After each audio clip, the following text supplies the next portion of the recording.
Look at all these birds. Oh, look at that, a pair of tits. We're Will and Em. Say something cool. And we're living on the hook in our sailboat, Appa. For nearly a decade, we planned and plotted our escape from the Fire Nation, aka our day jobs, and now we're hightailing it on the high seas aboard our sailing Bison. Appa got the zoomies. After a year of isolation in the remote Sea of Cortez, we're venturing south towards a new ocean with new friends, and of course our trusty sidekick, Blue Dog. Subscribe, kick your feet up, and join us on our quest to master the elements and sail everywhere.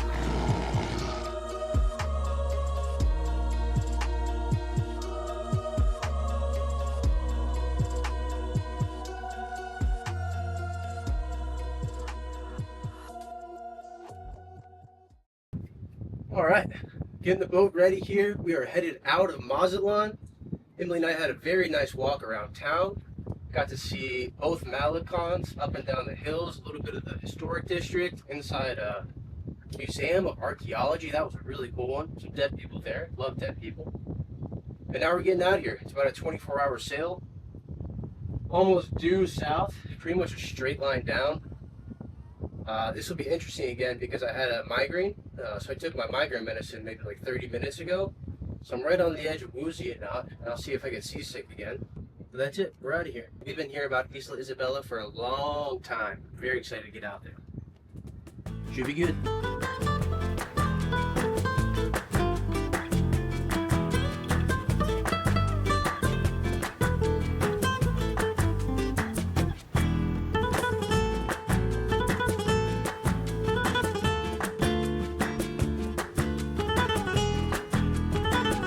All right, we have done excellent. We've sailed pretty fast, all but 5 nautical miles, 4.7 nautical miles.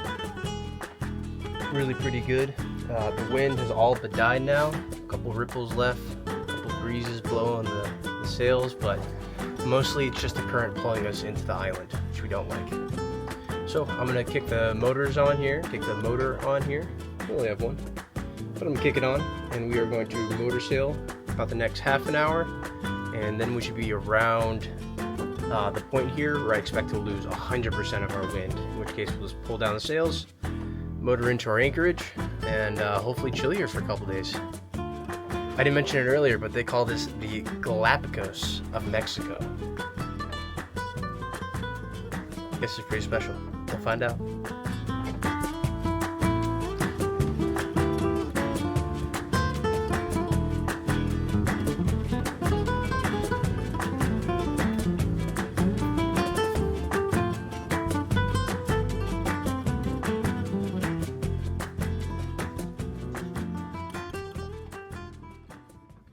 Alright, we've been in Isla Isabel for 2, maybe 3 nights now, and the more I look at the weather predictions, the more I think we're gonna leave here today, and maybe even earlier than expected.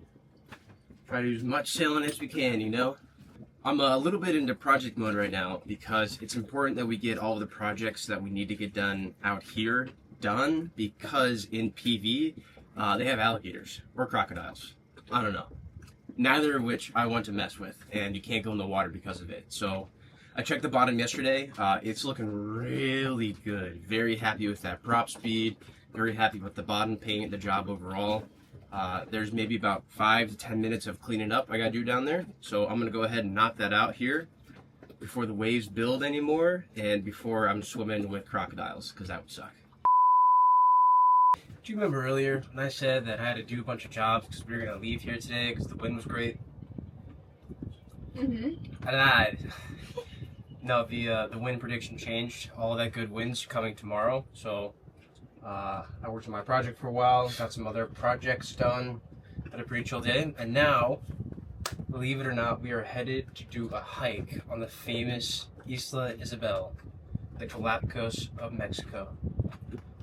Yeah, there's supposed to be a blue-footed booby rookery at the top, and it's supposed to be a quick but steep hike, so hopefully it's a good little workout. Blue Dog has to stay behind, and he's big and sad about it. Yeah. But it should be fun. Yeah, we're timing it for sunset, so hopefully make it to the peak right about sunset. Get some good shots out there. Now we run down and back to the doggo. Do you have your phone? Yeah. Okay. All right. Adios, friends. Bye. I mean, you're coming with us. Isla Isabel is amongst the many islands along the Pacific coast of Mexico and the Sea of Cortez classified as national park land.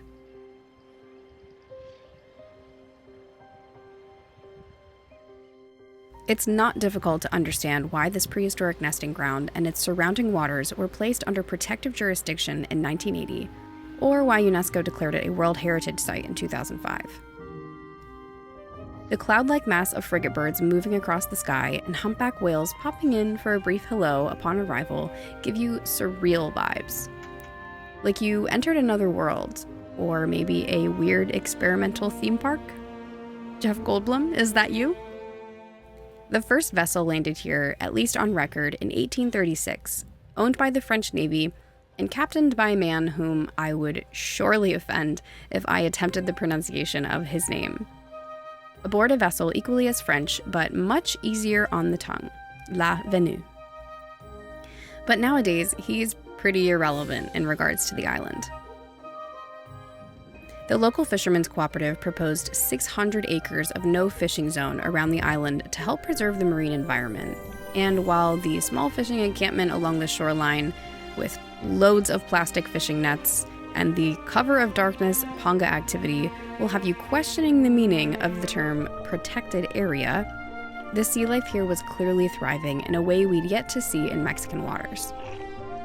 Unfortunately, our GoPro kicked the bucket and we are still learning how to get quality footage out of our new 360 camera, so you'll just have to take our word for it.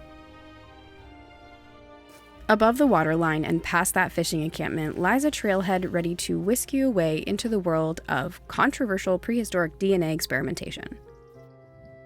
Isla Isabel is occupied by 0 humans, and even though it's barely a mile long, more than 200 species of plants and animals call it home. Look at all these birds. 40,000 birds, including magnificent frigates with their large red bellies and massive wingspan, and the blue-footed booby with, you guessed it, their little blue feet, utilize Isla Isabel as a mating hub.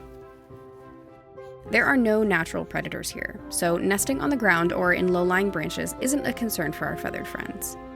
Though they will squawk their little heads off if you get too close, so watch out for that. Don't forget to be respectful. Oh, look at that, a pair of tits. Holy shit.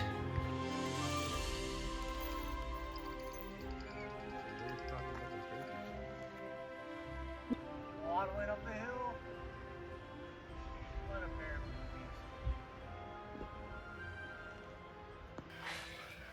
of So far it is crazy. You compared it to Jurassic Park a second ago.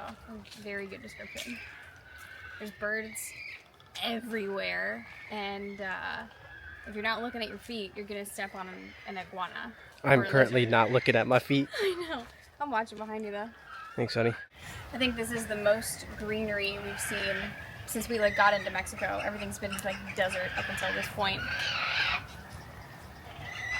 There's this guy right above me, his balloon neck out.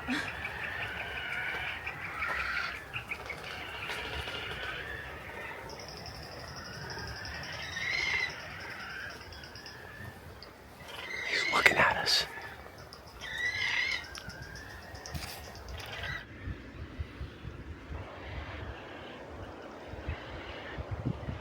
Look at all those birds.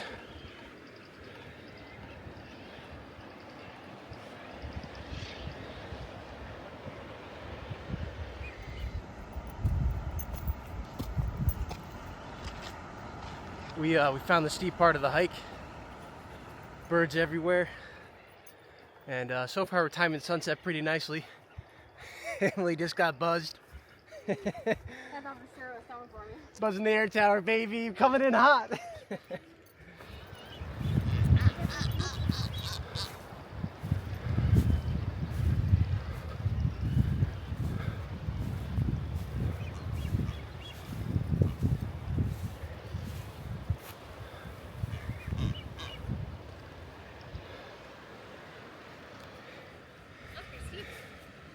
Yes, Skippy!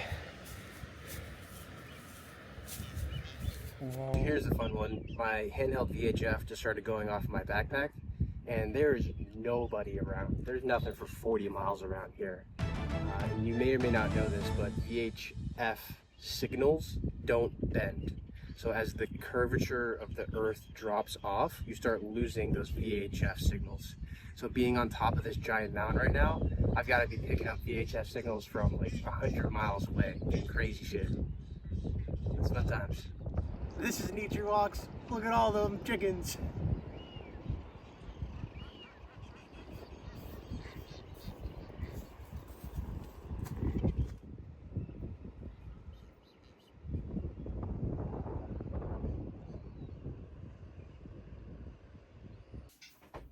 We're gonna get out of Rosalia today. Or not, we're not in Rosalia. Well, that's weird. We're gonna get out of Isabel today. We're gonna head finally to La Cruz / PV, Puerto Vallarta, is our final stop. This is where the journey ends. For now. But it's rolling like crazy in here. We initially said we were gonna leave between 10 and noon. I don't think that's gonna happen. I think we need to get out of here earlier. The wind has shifted more out of the east, and so we're basically just beam onto the waves, and we're rocking pretty good. Heckin' annoying. It is heckin' annoying. I was up like all night last night, off and on, because there was a panda that showed up at like 8 p.m. and parked directly behind us and Lady Hawk, our boat neighbors here. And it was close enough to be suspicious, but far enough away that you couldn't really like make out what was going on. And I'm sure he was just fishing, but it was a little, I don't know, it made me nervous. So I was up off and on, peeking my head out the hatch and trying to make sure everything was good, which it was. It was off and on. But yeah, it's time to get out of here. We're rocking pretty hard. The whole boat is creaking. I hate that sound. I'm done with my YouTube episode. The boat got put away mostly yesterday. Herbert's the dog. Probably put the dink up on the foredeck again. Mm-hmm. It is about 100 miles. Yeah. We're going to be motoring some, unfortunately. There's no weather windows. We're pretty tucked into land here. It's kind of like a cutout from mainland that we're inside of. And there's almost no wind that runs through this little cutout. So we do have some wind. Looks like we'll be motoring maybe like a couple hours. Looks at 10 to 20% of the overall trip. So not terrible, not great, but because of that, we don't have to wait for the wind to fill in. We know we're going to be motoring anyway. So this continues to be uncomfortable. Might as well get the out of here. I was doing my pre-departure checklist, and I noticed that the sea strainer was a bit dirty, and the engine temperature was just a touch high on the way down here. So I wonder if those two are related. But I'm going to go ahead and clean it out now. It's a little bit shitty because it's so rocky. The water's actually going to spill out of the sea strainer container, but put one of those fancy towels down from Emily, and life will be good. So this here is your sea strainer. What happens is the raw water comes in through this pipe here, goes down into here. There's a metal or mesh screen that I'll have to be cleaning out here in a second. And then the filter water goes through the center of that screen on the outside here. And this gets pumped into the engine. So what this does is make sure that if we run over any trash, any animals, any seaweed, really anything that might clog an engine, the sea strainer is supposed to grab it out of that process flow first. So this is what we'll be cleaning today. The first step is to close the through hole for the engine. That way you don't fill your boat with water. That's closed. Now I'll take one of Emily's handy dandy towels. If I remember correctly, I have to take both of these off. There, I was just checking. Okay, that's good. This one comes all the way off. Now water is going to spill here. Don't freak out. Should be able to just pop that off. Plop, plop, plop. There we go. We're inside. I'm going to pull it out nice and slow here. And that, my friends, is our sea strainer. And really, all things considered, not too dirty. But there is some shit in there that I'm going to go take out back and clean real quick. We are literally getting ready to leave. Like, we just turned all of our electronics on. The engine is, like, prepped to be started. Woohoo! And we decided that the water here is too good to pass up on. And so we are jumping in for a quick swim before we leave. One last dunkaroo. You want to do After it? We want to dive or splash same time? Oh, we both jumping? No plan? I didn't have a plan.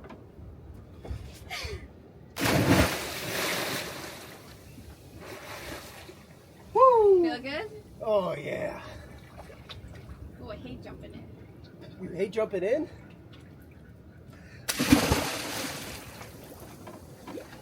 Woo! Oh.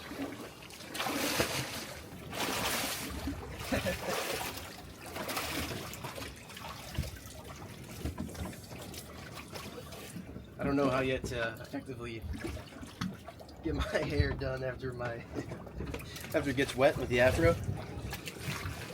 I should just brush it all back, but I can't do that anymore.